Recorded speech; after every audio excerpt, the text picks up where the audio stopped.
If you are 25 years old right now and you have less than $10,000 saved, you are already behind, and the gap between you and where you should be is growing every single day you do nothing about it. That is not an opinion. That is math, and math does not care about your feelings. But here is what is even more terrifying. Most people will never hear the actual numbers they need to hit at every stage of life, because nobody wants to say it out loud. Financial advisors sugarcoat it. Your parents probably never knew the real numbers themselves. And social media is too busy showing you passive income side hustles that make $12 a month. So right now, in this video, I am going to do what nobody else is willing to do.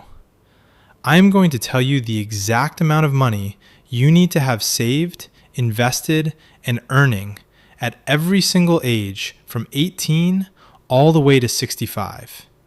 And I promise you, some of these numbers are going to make you uncomfortable. Some of them might even make you angry. But that discomfort is the entire point, because the people who hear these numbers and actually do something about them are the ones who end up financially free, while everyone else is 62 years old wondering why they cannot retire. Let us start at the very beginning, and I mean the real beginning, 18 years old. Most 18-year-olds have exactly $0 to their name, and society tells them that is perfectly fine. Go to college, take on debt, enjoy your youth. Worry about money later. This is the single most destructive piece of financial advice ever given to an entire generation. At 18, you do not need a lot of money, but you need to understand one thing that will define your entire financial life. Every single dollar you save or invest at 18 is worth roughly 20 times more than a dollar you save at 50. That is not an exaggeration. That is compound interest doing its thing over decades. If you put just $2,000 into an index fund at 18 and never touched it again, that $2,000 becomes over $100,000 by the time you are 65. You did nothing. The money worked for you. So at 18, the target is simple. Have at least $1,000 to $2,000 saved. Not in your checking account where you spend it on food delivery and sneakers. Saved. Ideally in a place where it starts to grow. I do not care if you earned it from a summer job, a side gig, or selling things you do not need. That seed money is the foundation of everything. Now you are 20 years old. You are probably in college, or maybe you skipped college and started working. Either way, the world is telling you that being broke right now is a rite of passage. It is not. It is a trap. At 20, you should have at least $5,000. And I know what you are thinking. $5,000 when I am making $11 an hour? Or when I have student loans piling up? Yes, $5,000. Because here is what nobody tells you about your 20s. This is the decade where your financial habits get hardwired into your brain. Whatever you do with money between 20 and 30, you will repeat for the rest of your life, unless you go through something painful enough to force a change. So if you are 20 and you are spending everything you earn and saving nothing, you are not just broke right now. You are programming yourself to be broke forever. 22. This is where most people graduate college. The average college graduate walks out the door with over $30,000 in student loan debt. Negative $30,000. And they think the answer is to go get a job that pays $50,000 or $60,000 a year and slowly pay it off over 10 years. That is the normal path. And normal is broke. At 22, you need to have a plan that is almost violent in its intensity.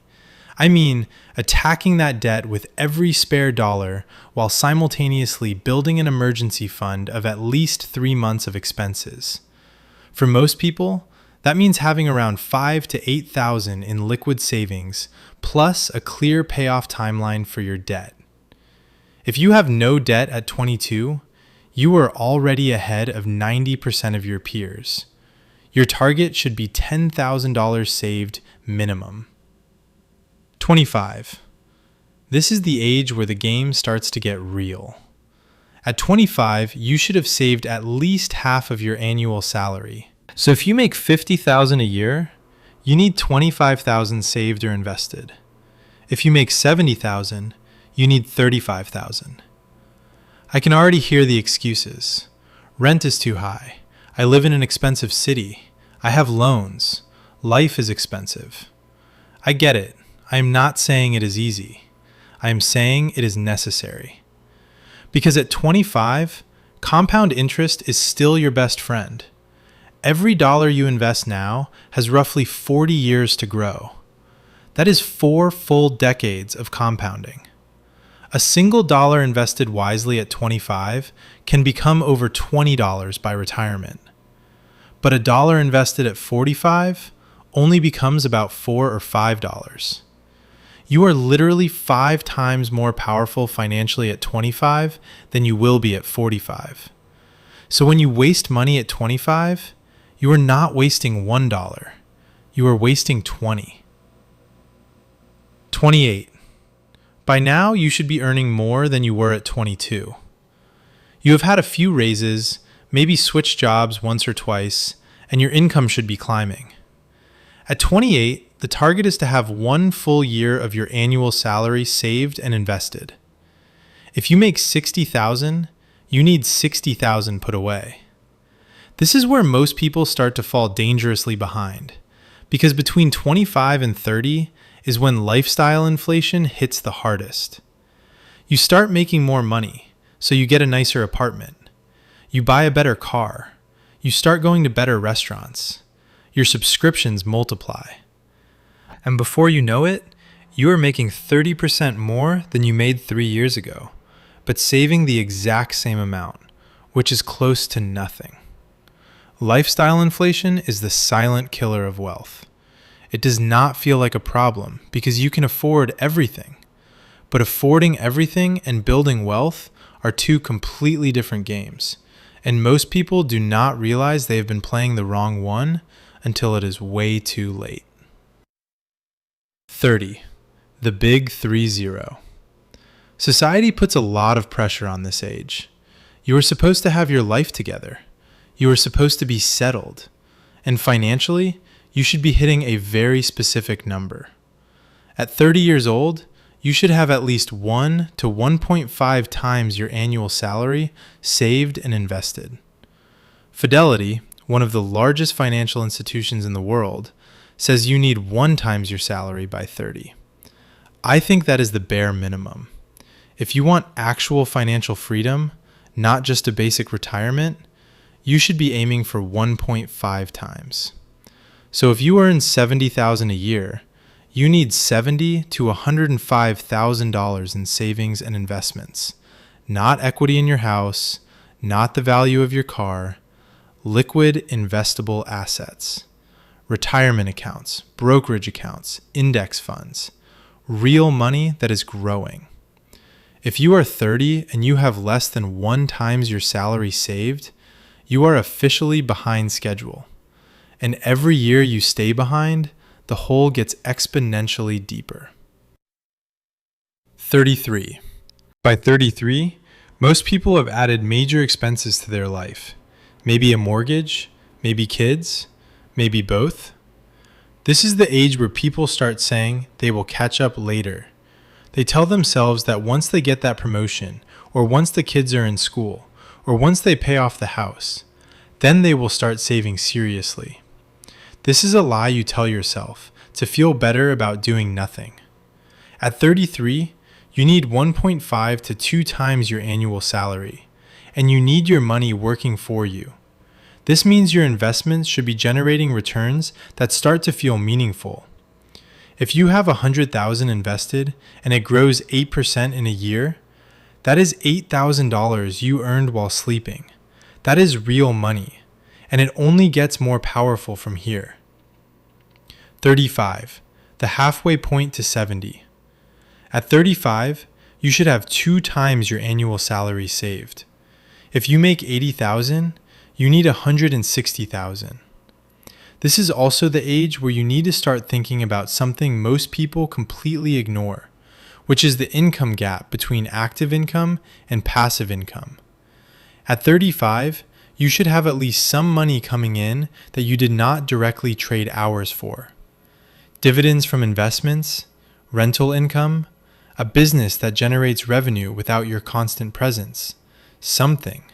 Because relying entirely on a paycheck at 35 means you are one layoff, one illness, one economic downturn away from a complete financial disaster.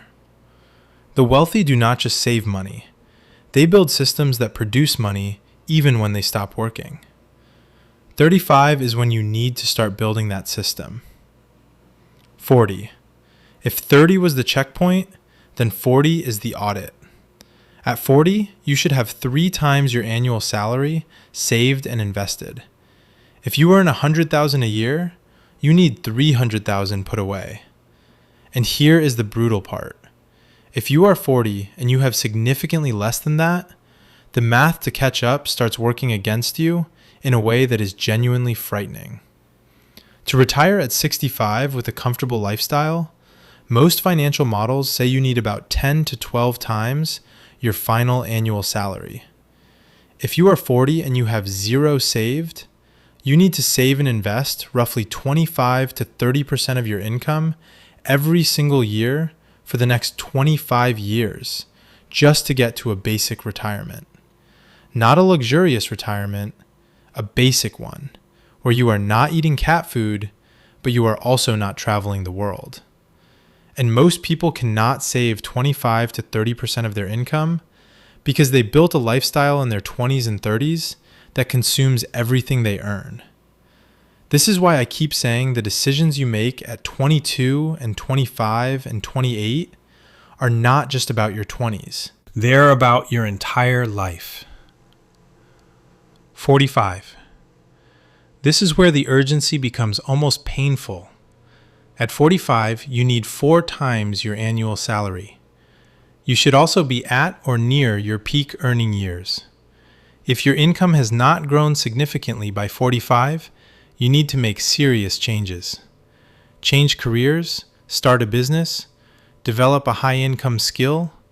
Do something, because the 15 to 20 years you have left before traditional retirement age are not enough time to coast. At 45, you should also be completely debt-free, except possibly a mortgage. If you still have car payments, credit card debt, or student loans at 45, you are in a financial emergency, and you need to treat it like one. 50. Half a century of life. At 50, you should have 6 times your annual salary saved and invested. If you make $120,000 a year, you need $720,000 working for you. Your investments at this point should be generating substantial passive income. Dividends alone on a portfolio this size could be producing $20,000 to $30,000 a year. That is a safety net that exists whether you work or not. At 50, you should also be having serious, detailed conversations about what your retirement actually looks like. Not vague ideas about traveling and relaxing, specific numbers. How much will your lifestyle cost per year? How much will healthcare cost? Where will you live? What does your income look like without a job? These are the questions that separate people who retire comfortably from people who work until they physically cannot anymore. 55. You are 10 years away from the traditional retirement age. At 55, you should have 7 to 8 times your annual salary. Your portfolio should be shifting toward more stable investments, less risk, more preservation. You have spent decades building this wealth, and the last thing you want is a major market crash wiping out 30% of your portfolio right before you need to start withdrawing from it. At 55, you should also have a crystal clear picture of your monthly retirement income. Social Security plus investment withdrawals plus any pension or passive income should equal or exceed your expected monthly expenses. If it does not, you have 10 years to close the gap. That sounds like a lot of time, but it goes fast, incredibly fast. 60. 5 years out. At 60, you need 8 to 10 times your annual salary. This is the home stretch. Every financial decision you make now has an outsized impact on the quality of your remaining years. At 60, you should be stress testing your retirement plan. What happens if the market drops 20% in your first year of retirement? What if healthcare costs double? What if you live to 95 instead of 85? These are not pessimistic questions. They are realistic ones. And the people who ask them before they retire are the ones who never have to go back to work. 65. The finish line for most people. At 65, the general target is 10 to 12 times your annual salary. If your final working salary is $100,000 a year, you should have $1 million to $1.2 million. If you earned more, you need proportionally more. And here's the thing about that number. $1 million is not what it used to be. With inflation, healthcare costs, and increasing life expectancy, $1 million at 65 gives you a comfortable but not extravagant retirement. You can withdraw about $40,000 a year using the standard 4% rule. That is roughly $3,300 a month. Can you live on that? Maybe. Depends on where you live and what your expenses look like. But it is not the lavish retirement most people imagine when they think about being a millionaire. Now here's what I want you to take away from everything I just said. These numbers are not meant to depress you. They are meant to wake you up. Because right now, in this moment, you have more financial power than you will ever have again.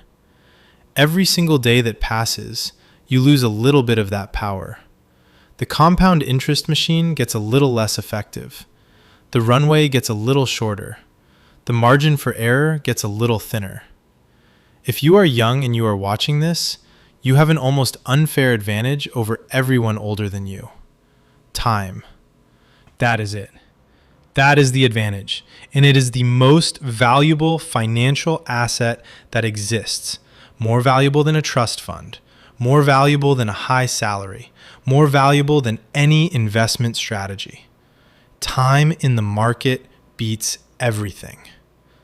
But here's the catch. Time only works if you use it.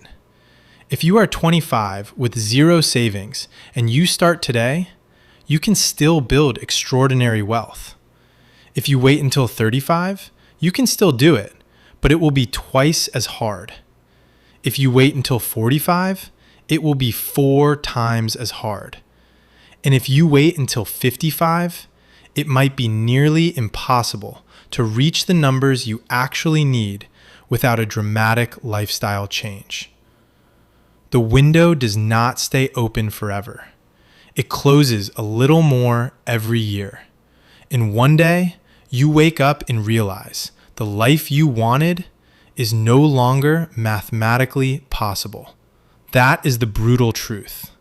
Not because the world is unfair, although it often is, but because compound interest is the most powerful force in finance, and it rewards the people who start early and punishes the people who start late.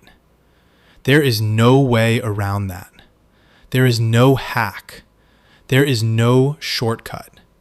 There is only the decision you make right now to either take your financial future seriously or to keep pretending that future you will somehow figure it out. Future you will not figure it out. Future you will be dealing with the consequences of what present you does today. So the question is simple. What are you going to do right now? Not tomorrow, not next month, not when you get that raise or when things settle down or when the economy improves. Right now. Because the gap between where you are and where you need to be is not going to close itself. You have to close it. And every single day you wait, that gap gets wider and harder to cross. The numbers I gave you today are not negotiable. They are not suggestions. They are the mathematical reality of what it takes to not be financially desperate in the second half of your life. You can ignore them. Most people will. And most people will end up 60 years old with almost nothing, wondering what happened. Or you can hear them, really hear them. Let them sit in your chest and feel uncomfortable, and then do something about it. The choice has always been yours. It just has never been this clear.